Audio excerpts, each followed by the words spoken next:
Hey guys, welcome back to another YouTube video. My name's Jake, and today we're going to be talking about the top 5 mods that I think you should do to your Subaru Outback. This is my Subaru Outback, as you can see, and we're going to be going through an array of different mods that I've done to my Subaru Outback, and it's honestly helped me a lot in off-roading, so let's get started with the YouTube video.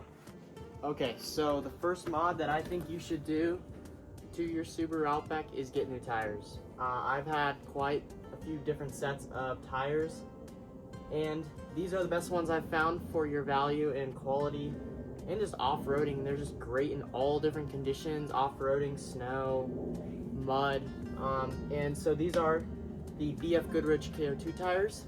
I've had them for probably about 1,000 miles now, and they've been keeping up great. The tread is wearing perfectly, as they should, and they've just done great. They're a little bit heavier tires, so that's not something I worry about because the sidewalls are thicker, so when you air down, you can air down a little bit lower, and you don't have to worry about side slashes because the tires on the sidewall are super thick. So I think this is the first mod that you should get to your car, or any car. Personally, tires will make such a big difference, and tires will do 90% of the work. So yeah, let's get to the second mod. So the next mod that I think you should do to your Subaru Outback, or personally any car, is lights. Lights make a big effect in dark, snowy, foggy conditions, and so I'm going to go through 3 different sets of lights I have done. The first one is I've gotten different high beams because I had halogen high beams, and I mean, halogens just weren't that good. They don't shine that far. So I got some LED high beam bulbs, and then I decided they were almost done. They were literally about to die. I got new low beam bulbs right here, so high beam and low beam. Both of them are LEDs, so they shine a little bit brighter. And then we got ourselves some Diode Dynamic fog lights. These are the Diode Dynamics SS3s. I think you can pick a couple different options, but I got the low end because Diode Dynamics is kind of pricey, and but I think they have like a 5-year warranty or something like that, and they perform amazing. I love the yellow lights. And then I recently got this probably about a couple months ago. I got a Cali raised 40-inch light bar. I think I bought this from some kid for about 20 bucks, so I got a pretty good deal on it. It was used. It had a bunch of dead bugs and it's kind of rusting on the side, but I got a whole new wiring harness for it, wired it up, and this light bar is really bright. And I'll show you a clip now of how bright it is.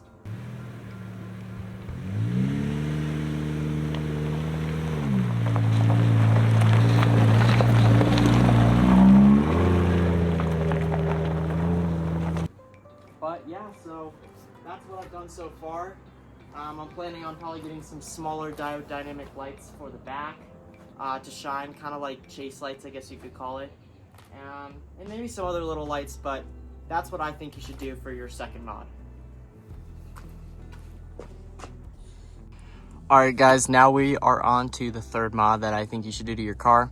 How to get a little up close because it's a little tucked away. It's behind my tire. I had to turn it out to show you guys. But these are called, these are end links, but this is called a sway bar disconnect. And essentially what it does is you'd pull this pin. I'm not going to do the demonstration because I need 2 hands for it. But you pull this pin, you pull it out, and then you slide this whole entire end link off. And you can see right here, this blue thing, it attaches up to the side, and it moves your end links out of the way, which connect to your sway bar, which what it does is when you're starting to kind of get one tire higher than the other and kind of articulate your tire, the other one goes down. And when you have this connected, it stiffens up your suspension a little bit because it just makes the chassis a little stiffer, but the tires do not move as freely as you want them to. So when you're going up on an obstacle and your tire lifts up, it's most likely because you have a limited range of motion in your tires or in your wheels. So I recommend to do this for your car, and it's just great. And then if I want to, drive on highways and stuff, I just reconnect it real easy. And then I want to go off-road, I just disconnect it, attach it to the side, and then it just also has I also want to say that it has a way more comfortable ride. I haven't even done the back. I don't think I need to do the back, but if I decide to, the ride on it is so incredibly comfy, and it's like luxury, especially since I'm on rough country shocks, which aren't known to be the most popular and fan favorite shocks. So I think you should do this for your third mod. Now for the fourth mod, it kind of pairs with the last one, not the same thing, is I think you should do suspension. It doesn't matter what your budget is. If you have a lower budget, I'd go with the spacer lift. If you have a little more higher of a budget, I think you should go for a suspension lift. This is a rough country 2-inch suspension lift. I got this for my car a couple years ago.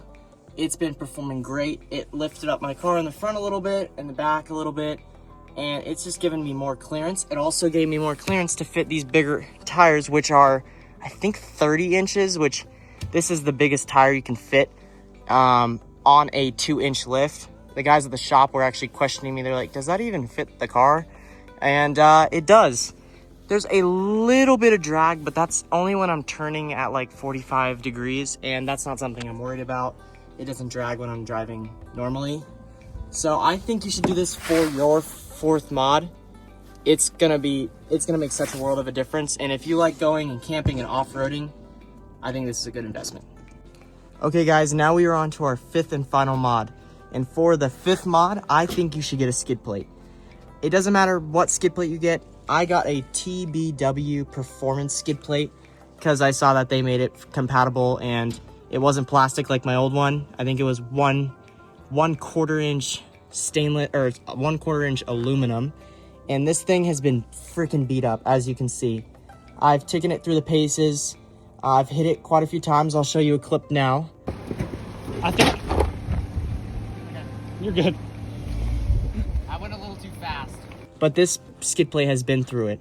And I like to off-road with my Toyota friends, and I don't have as much clearance as they do. So this has protected my whole entire engine from rocks and big boulders and stuff, and I've hit it. So I think this is a must-have mod for your any car, but for right now, I think you should get one for your Subaru Outback because the clearance isn't as good.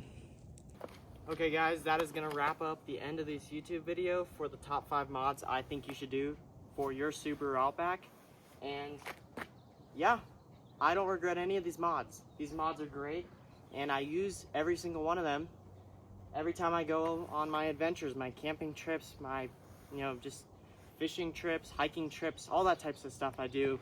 I like to go with my family and stuff. So yeah, this is what I think you should do to your car. I hope you guys enjoyed this video. If you found it helpful, maybe drop a subscribe, hit the subscriber button, and like the video. And yeah, thanks for watching.